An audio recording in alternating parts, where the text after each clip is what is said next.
Hi అండి, welcome to unique update channel. ఇంకా మరిన్ని అప్డేట్స్ పొందడానికి మన ఛానల్కి subscribe and like and share, పక్కనే ఉన్న బెల్ ఐకాన్ని క్లిక్ చేసుకోగలరు. హాయ్ ఫ్రెండ్స్, మీకు గత 2 రోజులుగా మీరు చూస్తున్నారండి, సోషల్ మీడియాలో ఒక మెసేజ్ బాగా వైరల్ అవుతుందండి. అదేంటంటే ఆంధ్రప్రదేశ్ నిరుద్యోగ వృత్తి పథకం 2024 అని. ఆ మెసేజ్లో అసలు ఏముందనేది మీకు ఇప్పుడు నేను చెప్తానండి. ఆంధ్రప్రదేశ్ రాష్ట్ర ప్రభుత్వం నిరుద్యోగ యువతకు ఆర్థిక సాయం అందించడానికి ఏపీ ముఖ్యమంత్రి యువనేస్తం అనే పథకం ప్రారంభించారని చెప్పి ఆ మెసేజ్ ఉందండి.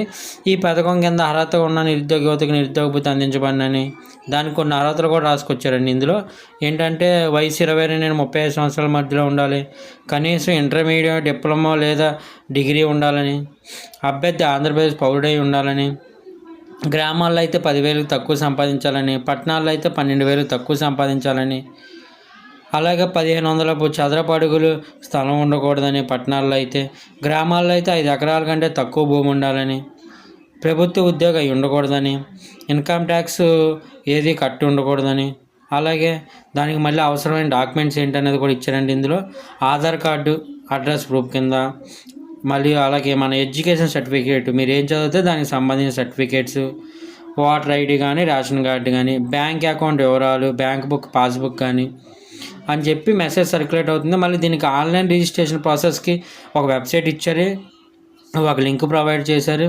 నమోదు ఫారం అనే వ్యక్తిగత వివరాలు, విద్యార్హతలు, డాక్యుమెంట్స్ అప్లోడ్ చేయడం, సబ్మిట్ చేయడం, అలాగన్నీ ఉన్నాయండి. అలాగే ఆన్లైన్ రిజిస్ట్రేషన్ ప్రాసెస్లో మీ దగ్గరలో ఉన్న సచివాలయంకి వెళ్ళండి, అక్కడ ఫామ్ నింపండి.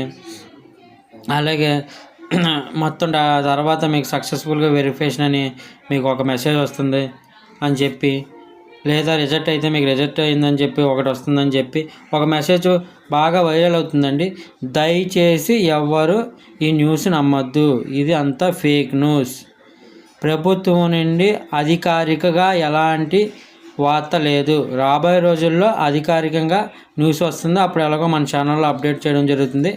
ప్రస్తుతం అనాధికారికంగా ఉన్న ఎలాంటి రిజిస్ట్రేషన్లు కానీ, లింకులు కానీ క్లిక్ చేయొద్దు. దయచేసి మీ భవిష్యత్తుని ఆ లింకుల్లో అట్లా పెట్టొద్దు. మీరు ఆ లింకులు క్లిక్ చేయడం వల్ల కానీ మీ వ్యక్తిగత గోప్యత సమాచారం, మీ సమాచారం వ్యక్తిగతంగా అపహరించబడుతుందండి. దయచేసి అలాంటి లింకులు ఎవరో క్లిక్ చేయొద్దు. ఇదంతా పూర్తిగా ఫేక్ న్యూస్. ముఖ్యమంత్రి యువనేస్తం పథకం అనేది ఇంకా విడుదల చేయలేదు. త్వరలో కొత్త గైడ్లైన్స్ ప్రభుత్వం విడుదల కసరత్తు చేస్తుంది. ప్రస్తుతం ఎలాంటి వైరల్ అవుతున్న న్యూస్లు మీరు ఎలాంటి లింకులు కానీ, అలాంటి రిజిస్ట్రేషన్లు దయచేసి చేయొద్దు. ఓకే, ఉంటానండి. వీడియో నచ్చినట్టయితే please subscribe and like and share. త్వరలో ఇంకా ఎన్నో అప్డేట్స్ని మేము ముందుకు తీసుకొస్తాం.